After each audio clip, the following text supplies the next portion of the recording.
Good morning. Welcome to Nasdaq Trade Talks. I'm your host, Jill Malandrino, Global Markets Reporter at Nasdaq. We are coming to you live throughout the day from the 44th Annual FIA Boca Conference. We'll be meeting with the top thought leaders in futures, derivatives, cryptocurrency, fintech, all the good stuff. Helping me kick off coverage, we have Ted Bragg. He's the head of U.S. Fixed Income over at Nasdaq with the latest technology going on at Nasdaq Fixed Income. Before we get into that, Ted, great to have you back with me. Let's talk about the data because there's been a lot out there over the past couple of weeks. Yeah, good morning and nice to see you, Jill, and great to be here. So starting last Friday, really weak payroll number, headline only 20,000 versus 180.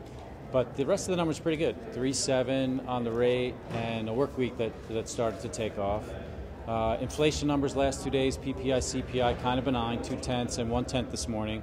But a strong retail sales number. So yesterday, I think it was 0.2 versus a down number last month.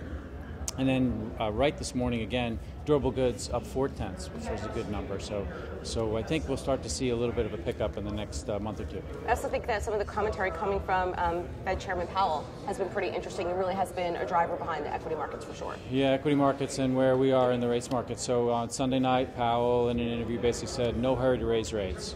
And they're going to continue to look at the data, and they think they've basically moved to now totally neutral for the year. And I think the last time we spoke, we still had at least 2 rate rises priced in for 2019.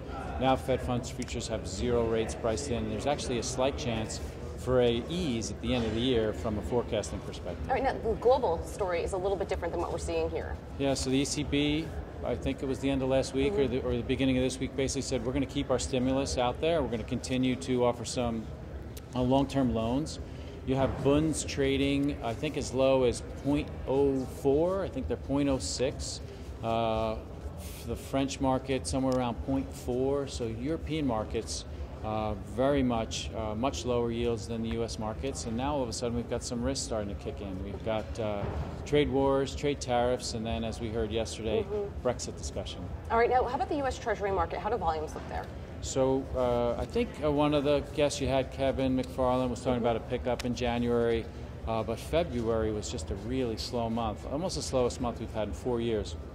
Early March, including yesterday, a little bit more of a pickup, so that was good, and that's actually because we've broken out of this range. We were 265, 275 for the longest time, and it was just very thinly traded. Now we trade 260 yesterday, and are we now going to go to a new range, and does that all of a sudden create a lot more buying interest? And I think that's the case. We've seen on the mutual fund side, on the investor side, pouring into the longer dated treasury market. All right, now for the good stuff.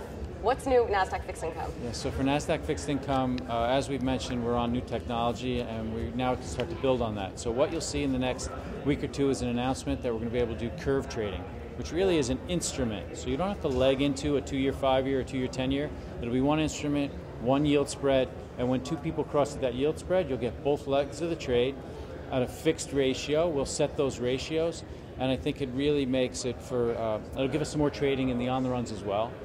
A month after that, we'll announce what we would call old versus new, or roll trading. So you can sell an old 10-year note versus a new 10-year note, the same functionality, 1-to-1 fixed ratios. We're going to look to come out with a new GUI, so we're working with CQG in a partnership to have NFI 2.0. And then by the third quarter, we're going to have some type of closing cross for the Treasury market. All right, well, we look forward to covering that. Thank you, as always, for joining me on Trade Talks. And thank you for joining me throughout the day from the 44th Annual FIA Boca Conference. I'm Jill Malandrino, Global Markets Reporter at Nasdaq.